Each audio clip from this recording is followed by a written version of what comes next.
Feliz sábado.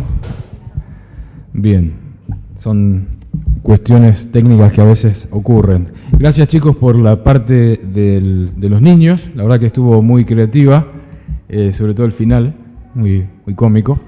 A veces los niños necesitan ese tipo de historias, ¿no? Historias creativas para poder entretenerse. Saben que ese es un momento muy interesante, muy necesario dentro de la iglesia cuando los niños tienen la historia infantil, porque ese vendría siendo como el sermón para los niños. Ellos se enganchan ahí y bueno, después tenemos la parte de nosotros. Me ha tocado predicar en esta mañana, es el último sábado del año, una ocasión especial, y la verdad que ha sido un año que al menos a mí se me ha pasado muy rápido, no sé a ustedes. ¿Cuánto hace que estábamos comenzando el año 2017 y ya tenemos a las puertas este 2018, ¿no? que vamos a celebrar en un par de días nada más? Quiero que abramos la Biblia así en el libro de Apocalipsis y quiero hacerles una pregunta.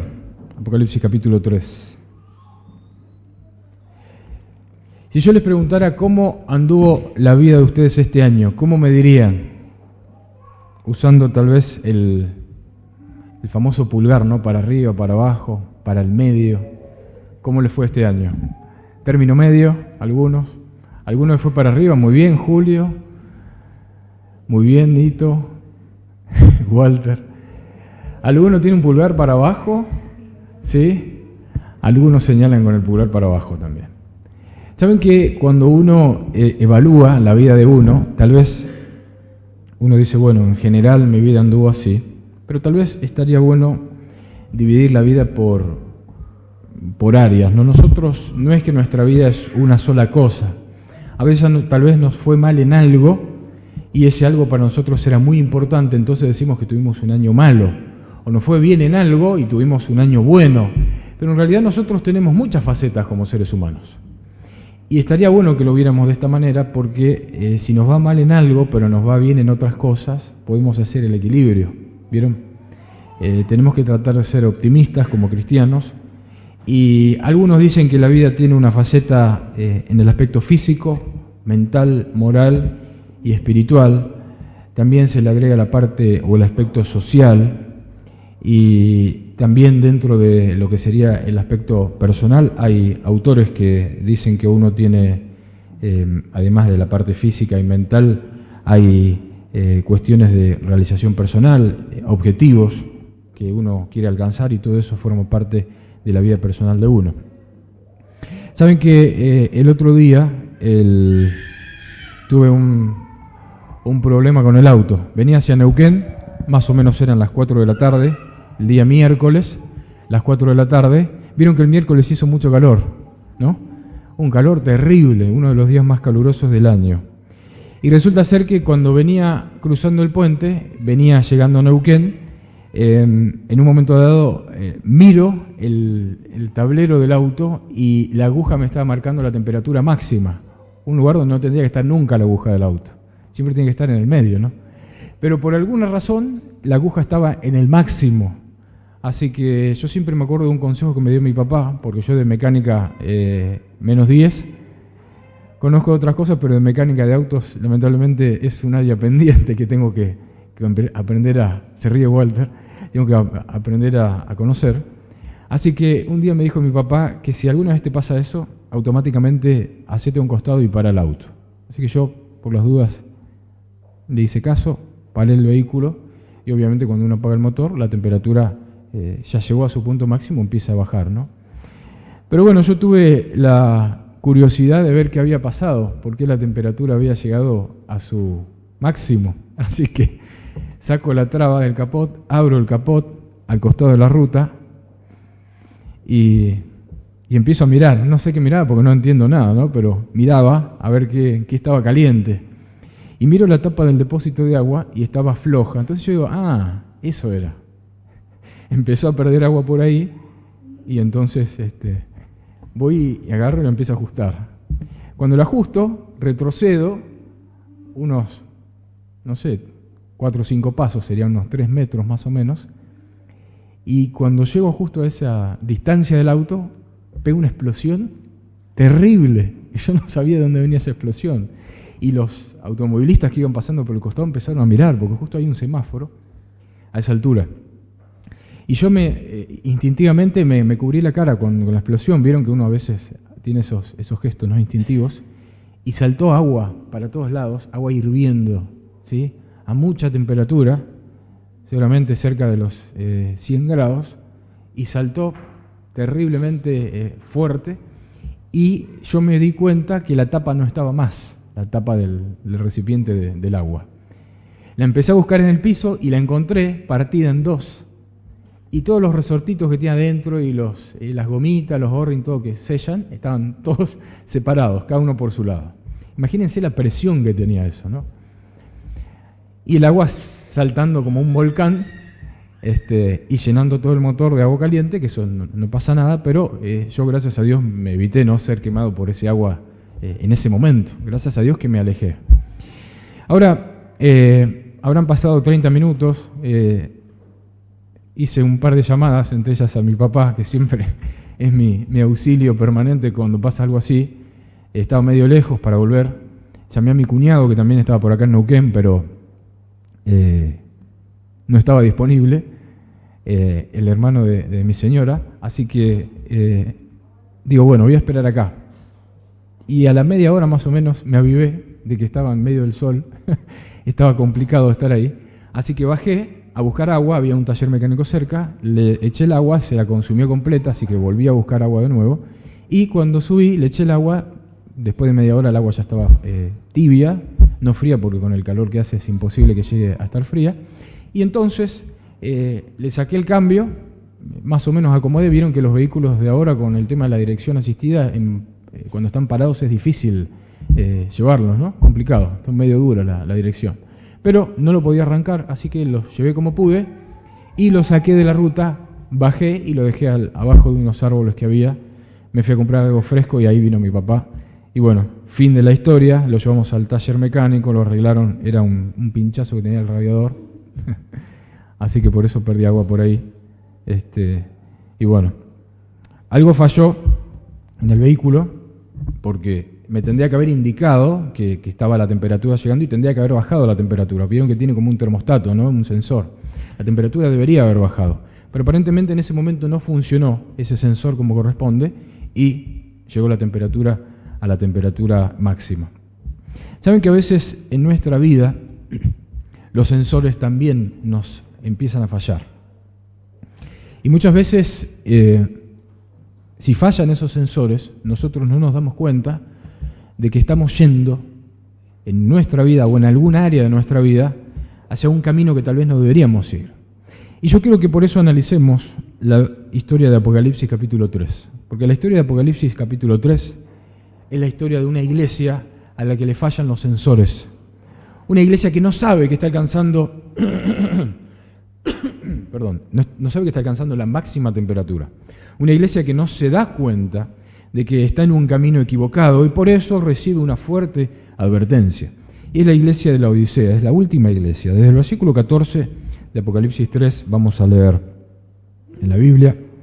Dice lo siguiente, Apocalipsis capítulo 3, versículo 14, y escribe al ángel de la iglesia en la Odisea: he aquí el Amén, el testigo fiel y verdadero, el principio de la creación de Dios, dice esto: yo conozco tus obras, que ni eres frío ni caliente.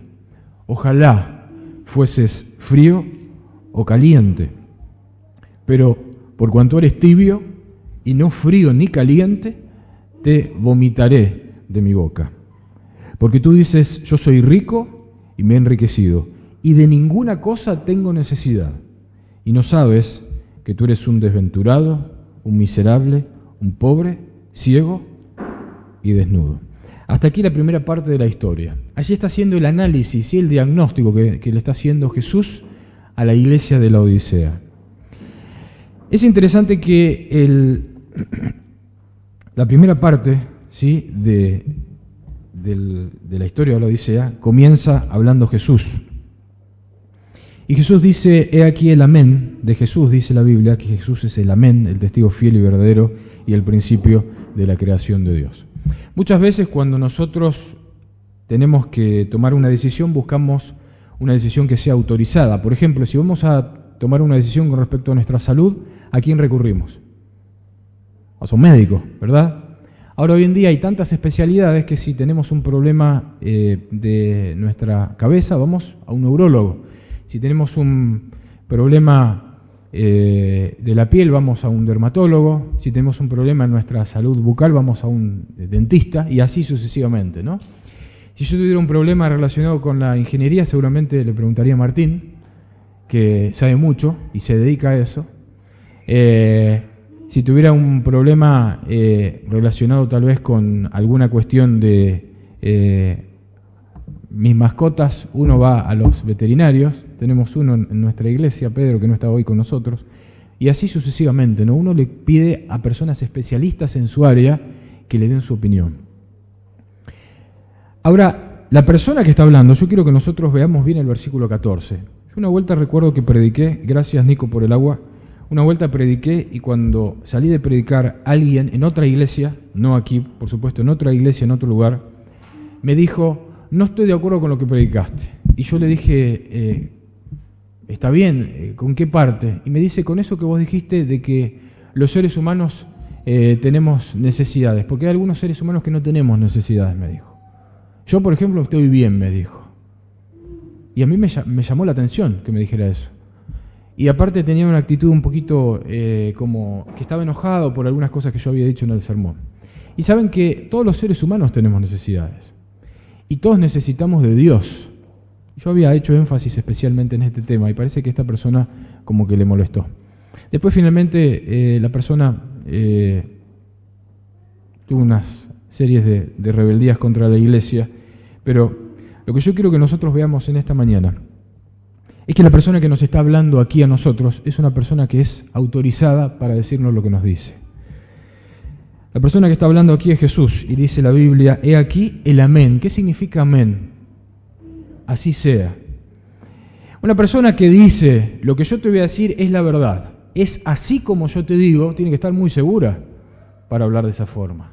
¿Sí? Yo conozco pocas personas que dominan de tal manera su área que me pueden decir: es así como yo te digo, es tal cual, no hay discusión. Eso es lo que nos está diciendo Jesús acá. No hay discusión sobre lo que yo te voy a decir. Esto es amén, así sea. Eso es lo que nos está diciendo Jesús. En segundo lugar, testigo fiel y ¿qué más? Testigo fiel y verdadero. ¿Qué es un testigo? Les pregunto.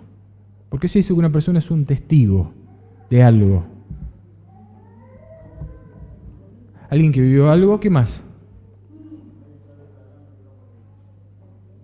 Alguien que estuvo presente, ¿sí?, en algo que pasó, es un testigo, ¿verdad?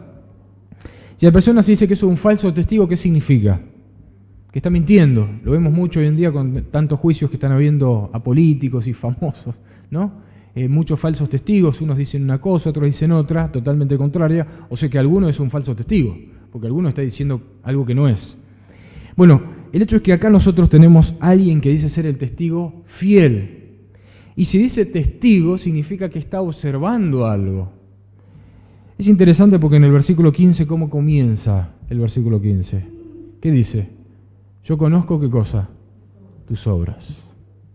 O sea que la persona que está hablando aquí, estimados hermanos, amigos, personas que nos están escuchando, amigos por la radio, la persona que está hablando aquí es alguien que conoce nuestras obras, alguien que nos conoce de tal manera que se anima a decir que es un testigo fiel y verdadero, y que lo que nos va a decir a continuación es así y no es de otra manera. No puede ser de otra manera porque es el principio de la creación de Dios. ¿Saben qué significa que es el principio de la creación de Dios? Que existe desde antes que todos nosotros. Y si existe desde antes de que todos nosotros, significa que también existe desde el principio de nuestras vidas. Yo el otro día me acuerdo que en casa encontramos, porque yo soy muy adepto a guardar recuerdos, me acuerdo que, no sé si fue ayer o antes de ayer, Marne me está mirando y se ríe, encontré ¿vieron esos test de embarazo? ¿Sí? Ese plastiquito que si tiene una línea no pasa nada, y si tiene dos, ¿qué significa? Que hay un bebé, ¿no?, que está viniendo en camino. Y yo le digo a Marne, ¿esta es Milena o Simón? Le digo, porque estaba ahí, ¿no? Y no nos acordábamos porque andaba guardado en algún lugar. Y bueno, no sé si era Milena o Simón, pero uno de los dos es, ¿sí? Está ahí. Ese es uno de ellos dos. Y eso es fiel, ¿verdad? Eso tiene un 99,99 y no sé cuántos 9 después seriales de que tiene efectividad, ¿verdad? Jesús está desde el principio de nuestros días, así como ese test de embarazo que está desde el principio, indica el comienzo de una vida. Jesús está desde el mismo comienzo de nuestras vidas. Jesús te vio nacer. Jesús conoce cuál es tu herencia genética. Él sabe. ¿Vieron cuando la Biblia dice los hijos y los hijos hasta la tercera y cuarta generación? ¿Se acuerdan? Ahí está hablando de que las tendencias se heredan hasta la tercera y cuarta generación. Así que si uno tiene un mal carácter, es muy probable que se lo herede hasta los bisnietos. Y así sucesivamente, ¿no? Si uno tiene color de pelo negro, como tengo yo, es muy probable que se lo herede a los otros. Mi hijo salió medio rubio, estoy dudando ya. No, yo también tenía el pelo clarito cuando era más chiquito, después se va oscureciendo. Pero Jesús conoce nuestra herencia genética. Jesús nos conoce desde que nacemos. Conoce las caídas que nosotros tuvimos. Conoce cuándo dijimos nuestra primera palabra. Conoce el día y la fecha y la hora exacta cuando empezamos a nacer. Empezamos a caminar. Cuando dijimos mamá o papá por primera vez. Qué lindas son esas cosas, ¿verdad? Cuando un padre las escucha por primera vez. Ahora Jesús conoce todo eso. Porque Jesús estuvo desde el mismo comienzo de tu nacimiento. Ahora, estuvo también acompañándote cuando fuiste a la escuela, cuando fuiste al secundario o a la universidad, o cuando estás trabajando, o cuando estás con tus amigos, con tu novio, con tu esposo, tu esposa. Jesús conoce cada momento de nuestras vidas. Él es el testigo fiel y verdadero, y Él conoce nuestras obras. Por lo tanto, lo que Jesús va a decirnos a continuación es la justa. No se equivoca, es la verdad. Es así y no es de otra manera. ¿Está bien? Aclaro esto porque muchas veces muchas personas rechazan el mensaje de la Odisea y dicen, pero eso es para otras personas. Saben que eso es para nosotros. Por eso Jesús hace esa terrible introducción. Por eso Jesús se presenta de esa manera, porque Jesús tiene la palabra justa para nuestra vida. Y tal vez en este momento, algunos de los que estamos aquí presentes, o todos, o muchos, cuando yo hice esta pregunta, ¿cómo anduvo nuestra vida este año? Tal vez hay un área de nuestra vida, porque nosotros no somos solamente personas físicas, no somos solamente personas mentales o solamente personas espirituales o sociales, somos varias cosas a la vez y formamos una persona que somos nosotros. Tal vez en algún área este año no te ha ido del todo bien, o no te ha ido del todo bien como quisiste, o tal vez algún área fue un absoluto fracaso, o tal vez en algunas cosas te fue muy bien, fue un éxito total, pero hay otras cosas en las que te podría haber ido mejor. Nosotros tenemos muchas facetas, además de las que yo mencioné. Muchos de los que estamos aquí estamos casados, somos esposos. Tal vez no fuimos los mejores esposos, tal vez no fuimos los mejores padres, tal vez no fuimos los mejores hijos, tal vez no fuimos los mejores vecinos o compañeros de trabajo o los mejores cristianos. Entonces yo quiero que nosotros tomemos el mensaje que vamos a estudiar en esta mañana para nosotros, porque es un mensaje real y auténtico para nuestras vidas. Y Jesús nos dice en el versículo 15, yo conozco tus obras, y nos está hablando a cada uno de nosotros en particular, que ni eres frío, ni qué cosa, ni caliente. Ojalá, dice Dios, fuese frío o caliente. Yo estuve buscando un poquito el comentario bíblico, porque uno puede intuir, pero quería ver cuál era la opinión de los que han estudiado en profundidad estos temas bíblicos y sobre todo temas relacionados con el Apocalipsis. Y dice que la persona que no es fría ni caliente, el destinatario de este mensaje que somos nosotros, es una persona que está contenta con su situación actual. Está bien, las cosas están bien como están. Así como está, me parece perfecto. Aunque esté todo mal, aunque sea un desastre en eso, la persona que es tibia, que no es ni fría ni caliente, está contenta con su situación. O sea que significa que hay personas que tal vez tienen un problema de salud derivado de su mala conducta alimenticia o porque no se cuidan en en sus hábitos, o porque duermen poco, o en exceso, o porque tienen hábitos que no son los correctos, y están enfermos, pero ellos sienten que está todo bien. Hay personas que tienen un matrimonio término medio, ni muy bueno, ni tampoco tan desastroso, pero más o menos, la vamos llevando. Pero están contentas con el matrimonio como lo tienen, porque está todo bien. Hay personas que tienen una relación con sus hijos tal vez un poco distante. No es la relación que ellos quisieran tener, tampoco es tan fría, pero está bien así. Vamos a mantenerla de esa manera.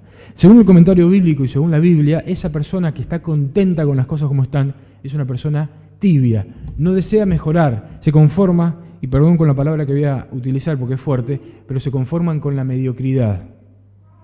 Se conforman con las cosas medio pelo, diríamos, ¿no? En el día a día, ¿no? Las cosas así nomás. Esos somos nosotros.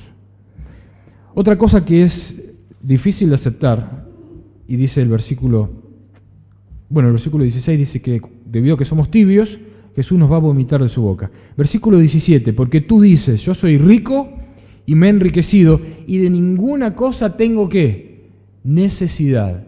La persona a la cual le está hablando aquí Jesús, y somos nosotros, la persona a la cual le está hablando este Jesús, que tiene la autoridad suprema, máxima, porque nos conoce desde que comenzamos a vivir en este mundo, y no hay forma de discutirle a lo que Él nos diga, no podemos discutirles, es indiscutible lo que Jesús nos está diciendo acá, es que nos dice que nosotros decimos que somos ricos, que nos hemos enriquecido, y no tenemos necesidad de nada, y dice Jesús que no sabes, a pesar de que dices que eres esto, que eres un desventurado, un miserable, un pobre, un ciego y un desnudo. Esa persona que dice ser algo y no es nada, yo diría que tal vez, y el comentario bíblico también apoya, es una persona que tiene un poco de soberbia. Porque la persona dice que no necesita de nada. La persona es complaciente consigo mismo. Si uno le llega a tratar de hacer ver un error, la persona dice, no, ¿cómo vas a decir esto de mí? Yo estoy bien así. Pero eso es lo que nos está diciendo Jesús. Soy rico y me he enriquecido, de ninguna cosa tengo necesidad. Y no sabes que eres un desventurado, un miserable, un pobre, un ciego y un desnudo. Y acá yo quiero que hagamos nosotros la primera aplicación. Yo quiero que tratemos de pensar en nuestra vida. ¿En qué faceta de nuestra vida, de nuestro diario vivir, tal vez nosotros quisiéramos que las cosas sean diferentes? Porque, como decíamos al principio, nuestra vida tiene muchas facetas. Y tal vez no estamos dando del todo con nuestro intelecto, tal vez no estamos dando todo lo que podemos con nuestra vida espiritual o como cristianos, o tal vez no estamos dando todo como personas que somos profesionales en su área y estamos trabajando, o como estudiantes tal vez no estamos dando todo, o tal vez cosas más difíciles de aceptar, tal vez no estamos dando todo como esposos, tal vez no estamos dando todo como padres, tal vez tenemos falencias en esas cosas. Y nos sentimos bien, porque las cosas están bien así como están. Sin embargo, Jesús en esta mañana nos está llamando la atención sobre esas cosas que no están del todo bien en nuestra vida. Y yo quiero que empecemos a pensar ahora, ¿qué cosa de mi vida tendría que ser diferente, pero no lo es?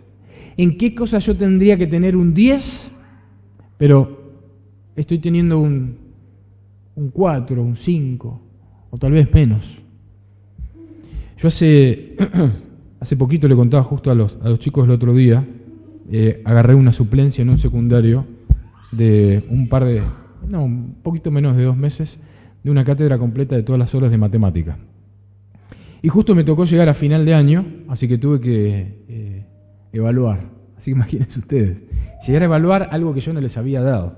Así que tomé las primeras clases, que fueron un par nada más, para repasar a rasgos generales temas que se habían visto en el año, y me tocó evaluarlos. Y es interesante, ¿no?, cómo piensan, porque era primero y segundo año del secundario, cómo piensan los adolescentes. Porque los adolescentes como que les da lo mismo a algunos, ¿no?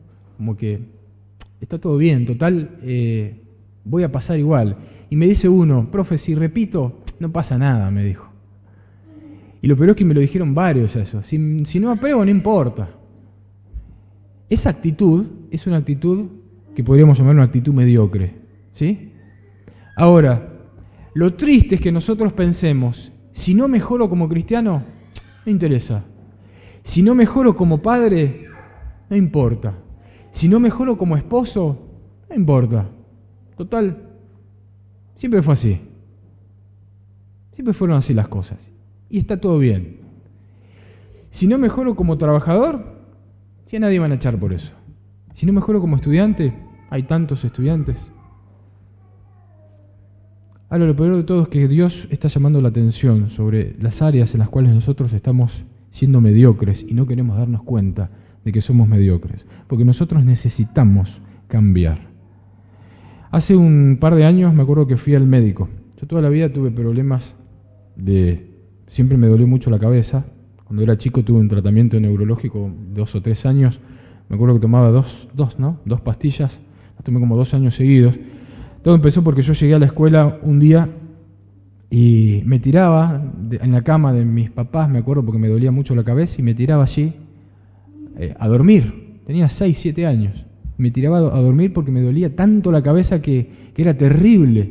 Bueno, todavía sigo con esos problemas, pero ya esos tratamientos ya los dejé atrás. Y me acuerdo que fuimos al médico y el médico nos dio el diagnóstico, ¿no?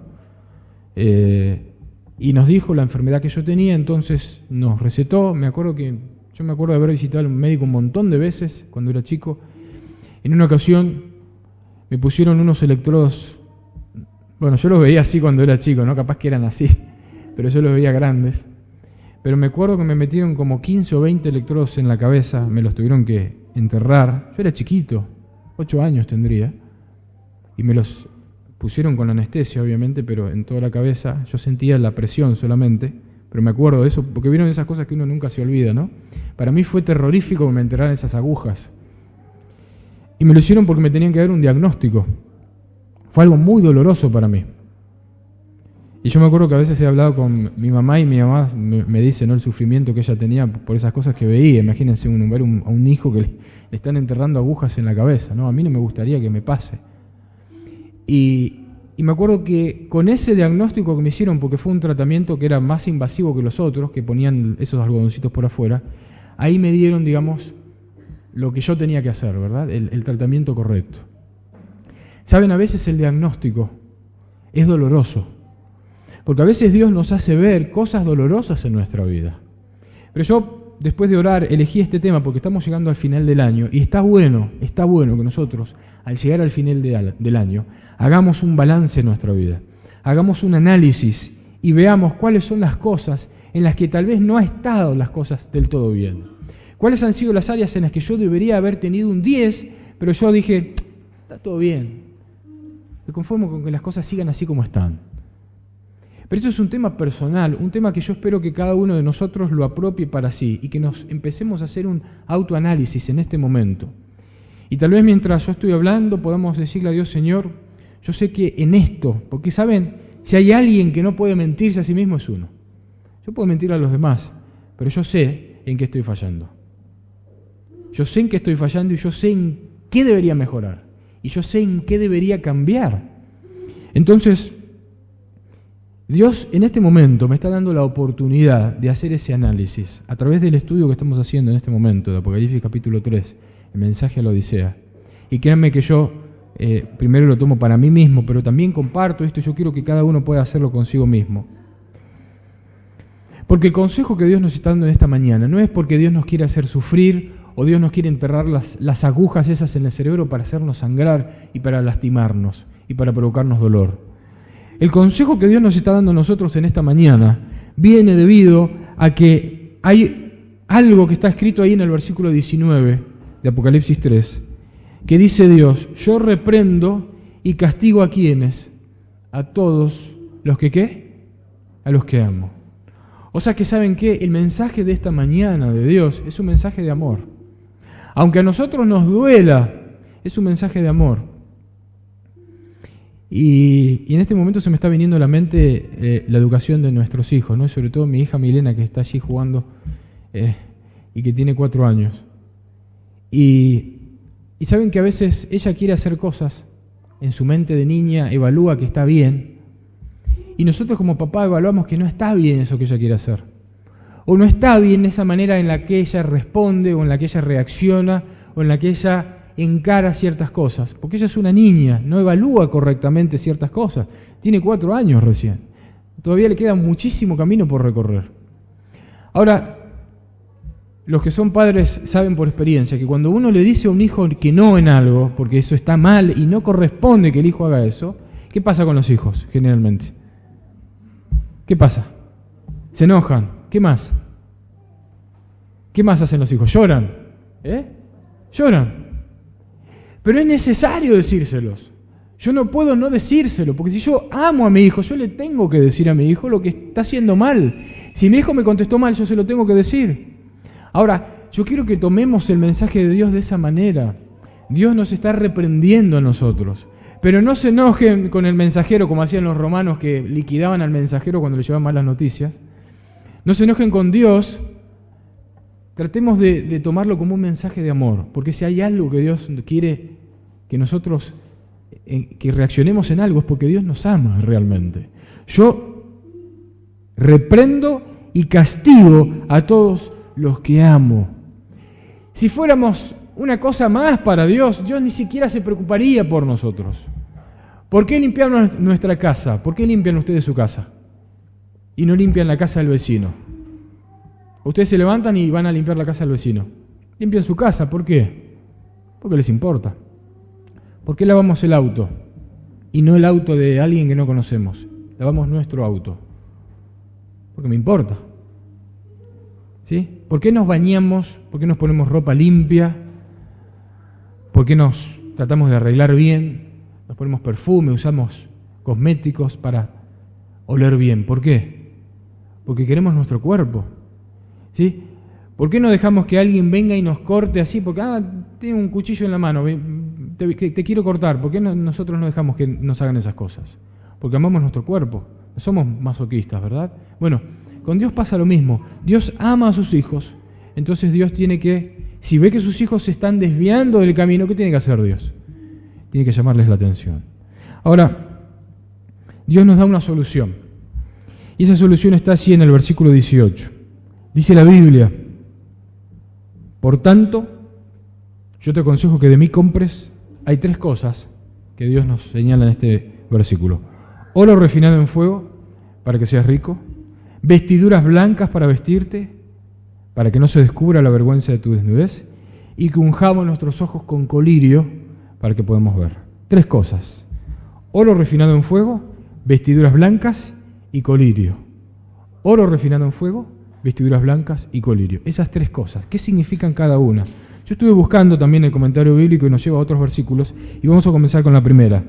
Oro refinado en fuego. Gálatas capítulo 5, versículo 6. Gálatas capítulo 5, versículo 6. Debido al contexto general del libro y a la filosofía que tenía San Pablo, bueno, hemos terminado de estudiar este libro maravilloso, ¿no? Romanos, la verdad que dicen la pieza máxima de la teología de San Pablo, pero San Pablo también escribió el libro de Gálatas y vio la teología general de San Pablo, se termina concluyendo en lo siguiente, Gálatas 5:6, porque en Cristo Jesús ni la circuncisión vale algo, ni la incircuncisión, sino la fe que obra por el amor. Los comentaristas coinciden, debido al contexto general del libro y del Antiguo Testamento y del Nuevo Testamento, en que el oro refinado en fuego es nuestra fe. Pero no una fe de decir yo creo en Dios nada más, sino una fe refinada en ¿qué cosa? En fuego. La primera solución que Dios nos da para esa tibieza espiritual, para esa mediocridad que nosotros tal vez estamos teniendo en algún área de nuestra vida, la primera solución que Dios nos está dando en esta mañana es que nosotros tenemos que desarrollar ¿qué cosa? Nuestra fe. ¿Y esa fe se pule de qué manera? Se pule en el fuego. ¿Y qué es el fuego? Las pruebas. Mezclé las 2 palabras, ¿no? Esa fe se pule en las pruebas. Si yo digo que tengo fe, de que Dios me va a ayudar a pesar de que yo no trabajo en día sábado, me va a llegar igual voy a mantenerme igual de todas maneras. Si yo no experimento la falta en algún momento de trabajo y lo que significa estar sin trabajo debido a no querer trabajar en sábado, nunca voy a desarrollar mi fe. Si yo nunca doy, por ejemplo, el diezmo, que es un tema bíblico, estoy entrando en temas puntuales, y digo, no, yo con 9 partes puedo vivir como si tuviera 10, porque Dios va a bendecirme igual de todas maneras, pero si yo nunca lo doy, nunca hago ese acto de fe, nunca voy a poder experimentar qué significa vivir por fe, con menos de lo que yo gano. ¿Se entiende la idea? Así en un montón de cosas. Yo sé que todos tenemos cosas en las cuales Dios tiene que probarnos, y si tenemos que cambiar en algo, y si estamos teniendo una prueba en algo, y la prueba se da de una manera, y otra vez la misma prueba, tal vez signifique que Dios nos está hablando a nosotros, y Dios quiere que nosotros corrijamos algo en nuestra vida. Y tal vez si esa prueba es recurrente en la misma área, tal vez significa que Dios quiere hablarme, porque lamentablemente, digo lamentablemente porque yo muchas veces lo he deseado, nosotros no podemos mirar al cielo y preguntarle a Dios y baja la voz audible, ¿no? Y Dios nos dice, tenés que hacer esto. ¿O alguna vez les pasó? A mí no me pasó nunca. Entonces, lamentablemente, o nos pelamos las rodillas orando, o Dios nos manda pruebas para que nosotros tengamos que pasar por la prueba y aprendamos a través de las pruebas en qué cosas yo tengo que cambiar. Pero Dios necesita desarrollar mi fe para que yo pueda ser un cristiano más perfecto. Segundo tema, vestiduras blancas, Gálatas capítulo 3, ahí mismo, Gálatas 3. Estamos desnudos, lo que nosotros somos no sirve de nada. Gálatas 3, 27, dice allí, porque todos los que habéis sido bautizados en Cristo, de Cristo estáis, ¿qué cosa? Revestidos. O sea que además de necesitar la fe, y esa fe entendamos que a veces Dios va a necesitar probarla para ver si es una fe verdadera, además de necesitar la fe, necesitamos vestirnos de la justicia de Cristo. ¿Qué significa vestirse de la justicia de Cristo?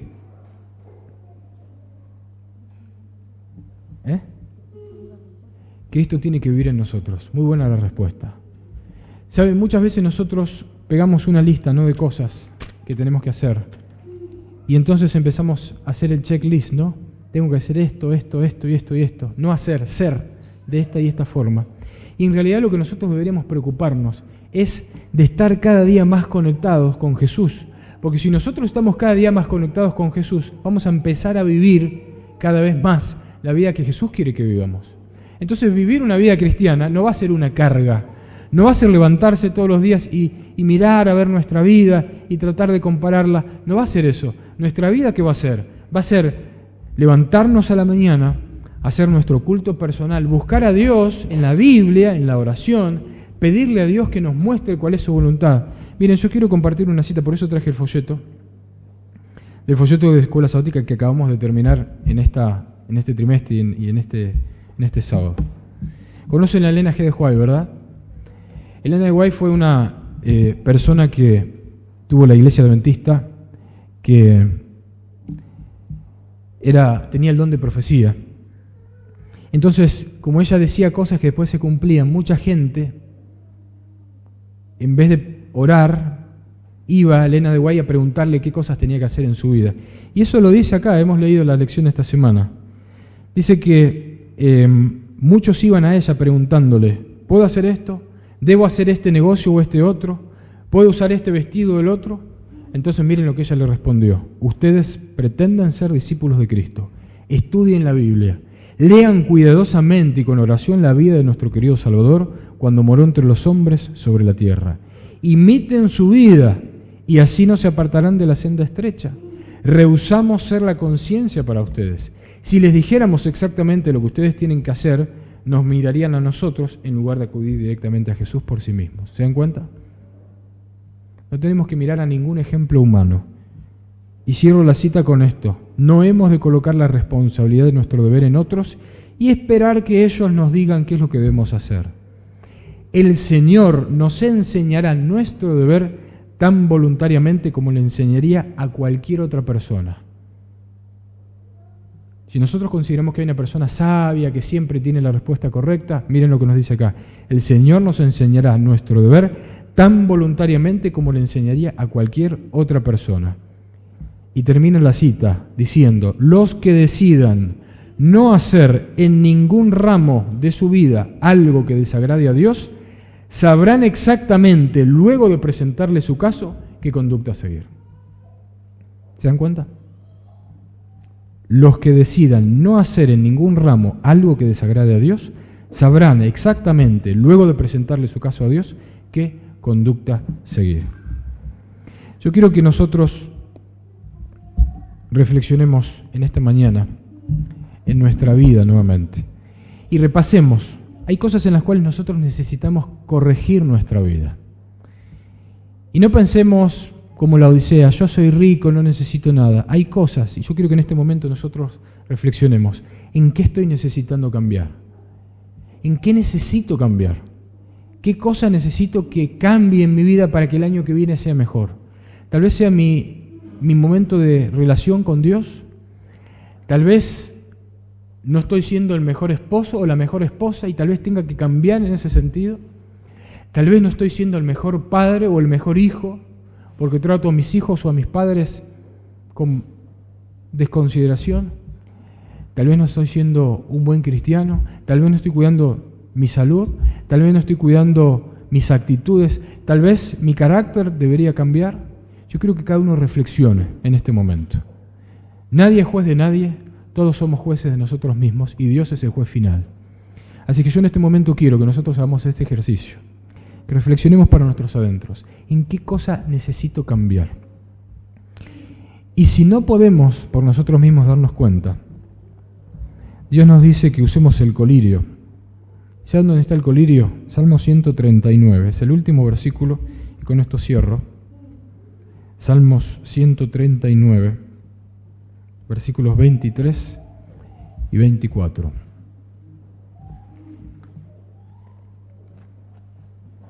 Salmos 139, versículos 23 y 24. El rey David fue una persona muy privilegiada desde que fue joven. Fue elegido sucesor de Saúl. Fue un rey bajo el cual su gobierno prosperó muchísimo. El país creció enormemente y mucha gente admiraba realmente a David. Y David era una persona amada en su tiempo. Todo el mundo amaba a David. Y parece ser que en un momento de su vida David empezó a sentir orgullo en su corazón debido a todas esas lindas cualidades que él tenía. Y afortunadamente él se da cuenta y él escribe estas palabras. Y son las palabras que tal vez necesitamos nosotros en este momento. Porque tal vez decimos, está todo bien en mi vida. Pero necesitamos, y yo quiero pedirles que permitamos que Dios pueda obrar en nuestra vida en este momento. Y leamos juntos el versículo 23 y 24. Dice la Biblia, examíname, oh Dios. Salmo 139, versículo 23. Examíname, oh Dios, y conoce mi corazón. Pruébame y conoce mis pensamientos. Y ve si hay en mí camino de perversidad y guíame en el camino eterno. Yo quiero que nosotros podamos hacer nuestra esta oración. Tal vez no nos damos cuenta, porque no se lo hemos pedido a Dios. Tal vez no nos damos cuenta en qué cosas necesitamos cambiar. Pero yo quiero que le permitas a Dios entrar en tu vida, que le permitas al colirio, que es el Espíritu Santo, abrir tus ojos para que veas, y que puedas, por unos breves momentos ahora, y después en tu casa cada día, decirle a Dios, examíname, Dios, y conoce mi corazón, pruébame para conocer mis pensamientos, y para ver si hay en mí algo que tengo que corregir, para que me guíes en el camino eterno. Yo sé que si hacemos esta oración, Dios va a mostrarnos en qué cosas necesitamos cambiar. Dios puede mostrarte, porque es el único que conoce tu corazón, mejor inclusive que vos mismo. Es el único que conoce tus pensamientos, es el único que conoce tus verdaderas intenciones, y es el único que puede transformar verdaderamente tu vida. En este momento vamos a dar unos segundos. Los que estamos aquí, quienes están escuchando por la radio, yo quiero que tomemos 30 segundos para decirle a Dios: Señor, necesito que me examines y que me muestres. Y que no solamente lo hagamos hoy, sino que lo hagamos cada día de nuestra vida cuando nos levantemos. Que Dios nos muestre. Silvana decía en la oración algo, que Dios nos muestre qué decisiones correctas tenemos que tomar. Pidámosle a Dios que nos muestre las decisiones correctas que tenemos que tomar cada día. En este momento quiero que tanto los que estamos acá como los que están escuchando en la radio podemos ponernos en manos de Dios, y después de unos segundos yo voy a terminar con una oración.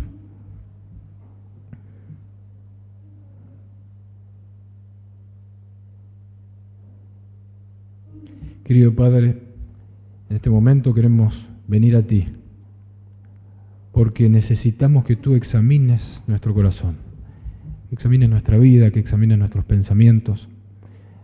Es muy probable que cuando lo hagas encuentres cosas que tal vez no están del todo bien, que no están en orden, cosas que deberíamos cambiar, cosas que tal vez nosotros hemos permitido que estén en nuestra vida, pero hemos sido tal vez negligentes, no nos ha importado y hemos pensado que está todo bien.